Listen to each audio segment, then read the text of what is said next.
Hi guys, my name is Borodante, and welcome back to Judge Yourself Away. So I waited long enough to be able to see your comments before recording this next episode, and you guys gave a few cool suggestions, critiques. So we'll look up the reference for the snake, we'll go with a much cleaner, longer reflections. That's not really your comment, but I'll show you a little reference that I found. We'll remove this snake, especially in the position that it is in right now. It just looks like a copy of this snake, which is something I kind of knew when I was painting it, but I don't know, was I slightly overwhelmed by the moment and just decided to ignore that? Anyway, that's not looking very hot, so we're getting rid of that snake, probably for good. And finally, this hand, or specifically the arm that this hand belongs to, is super long. Like, this is how it goes. This is too long. Not just too long, it's probably even turned away from us a little bit, since the arms, there are so many of them, and this one is growing somewhere closer to the back, and the point of these arms in holding mirrors at different angles, so the character could see themselves at different angle. So this arm is probably going like away like this. So by the laws of a circle, the edge of the circle, like something that is facing directly to the side, will be sticking out more than something that goes away already. That means that we should visualize this arm a bit further ahead, and this one should be like here. Which brought me to a cool idea of moving the snake's head over here, so it will be somewhat like this. Maybe it would be curling differently in this direction, and the character and their arms will be collected together in this one spot. I want to give it a try. This looks like a conspiracy theory sketch now, but yeah, let's go ahead and start fixing all these things. Let's start with rebuilding the snake part and the arm, switching them around. So yeah, I lost the captured footage from my iPad, and this is gonna be the only shot I have on the artwork. Quite bummed out about it, but can't really redo the episode with the artwork. And it would be kinda weird to not publish this episode, but then publish the next episode and lose all the progress in between. So yeah, this is what this episode is gonna look like. I hope you guys can see enough to follow the story. And also, occasionally, I'll be showing the fragments of the final result. So yeah, hope this will work out.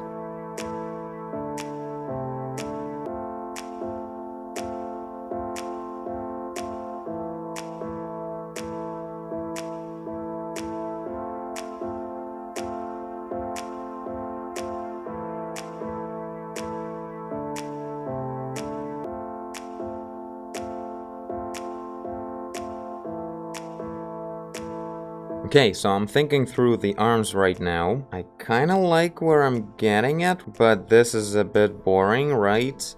This had more interesting angles and whatever. And yeah, I specifically paused because we need to add this arm. I don't know, it's probably not gonna be like holding the mirror like that, but maybe it will be grabbing the mirror or just holding it upside down just because, I don't know. Or maybe not, maybe I should search more so they would be all in action. That would let us avoid any kind of ambiguity in what's going on. Well, let's keep searching. I need my full attention for this.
Okay, so I think this is what I like. Except for maybe I want to scale up this hand a little bit. So I hope I don't have to explain that this hand is a part of this arm. So it goes kind of like that. Seems okay. And the positioning is fortunate, I think. So the search is more or less complete. So right now, while we're at it, I wanna make more sense out of this arm, because I obviously abandoned it. We need to make something out of it. So yeah, we'll do that, and then move on to the snakes.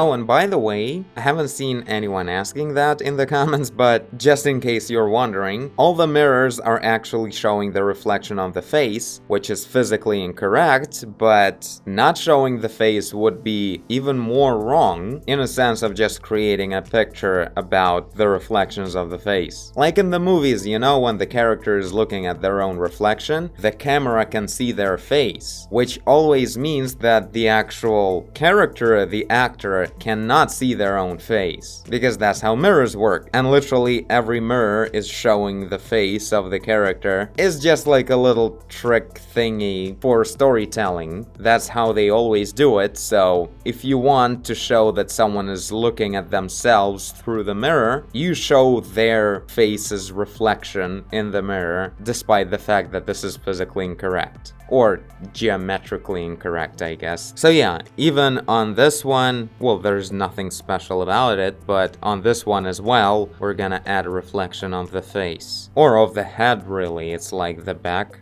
So I'm going with a gradient from yellow to dark gray, catching up something like this in here, but like something beyond the canvas most likely, that happens to be behind the head of the character from that angle.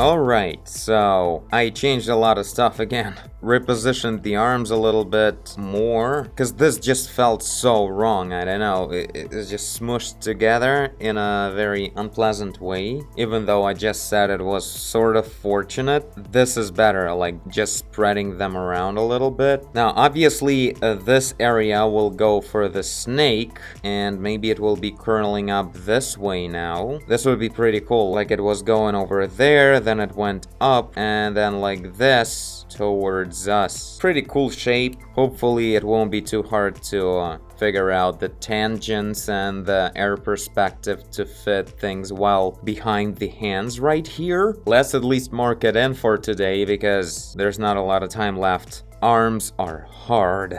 Not arms themselves, just the positioning, so everything would just work out well with each other. I'm still not super happy about this arm, it's kind of weird, sticking out there. But, I mean, there's nothing wrong with it being over there, because that's how the arm goes. Should push this arm into air perspective a little bit. It's too dark, like there's no reason for that. So I'm gonna grab this gray color and just paint over the whole arm with it. I did the same thing for this arm, by the way. Yeah, I think that's better. Now, let's see where the snake went.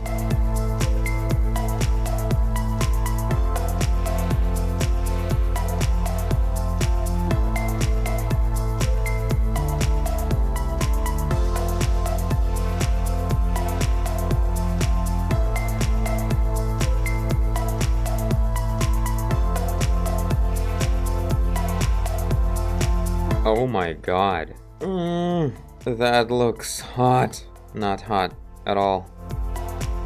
So, as I'm looking at the references, I'm having one interesting thought. Snakes don't open their mouths until the moment they're actually jumping at you to bite. We should close the snake's mouth. And yeah, I decided, like, there was one of those references right here. I decided to go with this kind of more complex, wavy pose than just whatever that is, just an arc, which looked kind of boring and flat. And this is much more interesting. Only, yeah, the rest of the body won't go like this, it will go like that. And the colors and everything we still need to search, so yeah, let's give that a go. It's still gonna remain some kind of a spot at the end of this episode, but I just wanna define it somehow.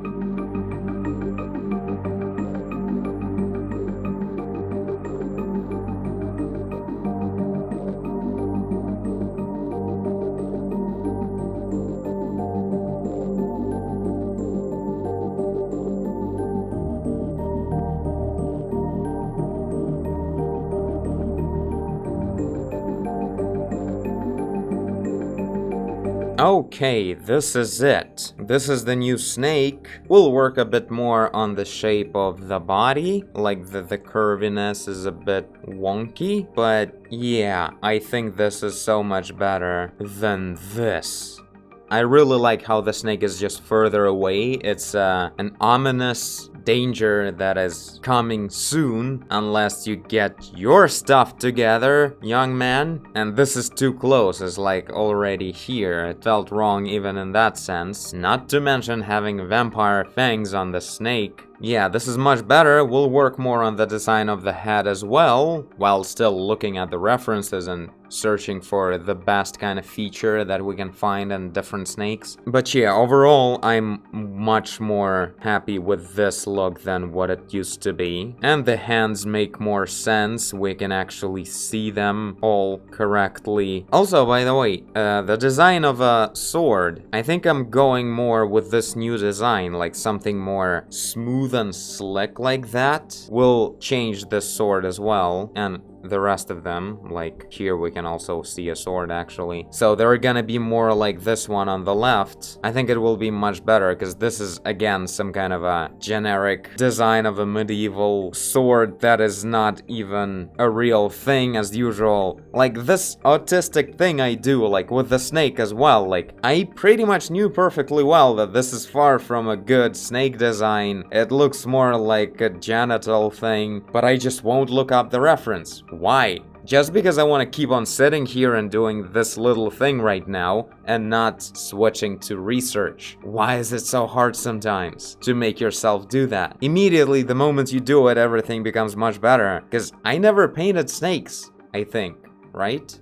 Well, maybe I did, but it was the same kind of stuff, some kind of penis alligator thing, I don't know. And in here it will finally be something decent just because I managed to Google for 3 minutes. How hard was that? So yeah, this is a very interesting idea, and generally the whole thing with how important it is to position things in the painting and then adjust the background to it so it would all work out decently. That takes a lot of time, effort, and just attention, precision. I don't know, I'm still not super happy with this hand just sticking out like this. It's just something wrong about it. I don't know, maybe I'll search even more next time. And yeah, the reflections on the legs, that's still to come. So yeah, this is it. Tell me guys what you think about the progress. Feels a lot more like there's much more breathing room in the painting comparing to this. Like, the snake was so much. It was just too much. And now it's just sitting there in air perspective, just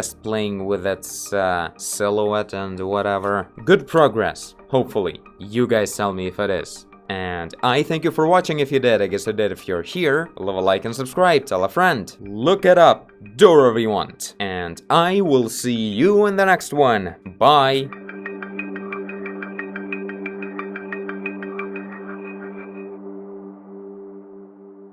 Oh.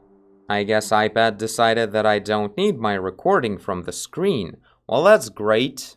We'll see what this episode is gonna look like.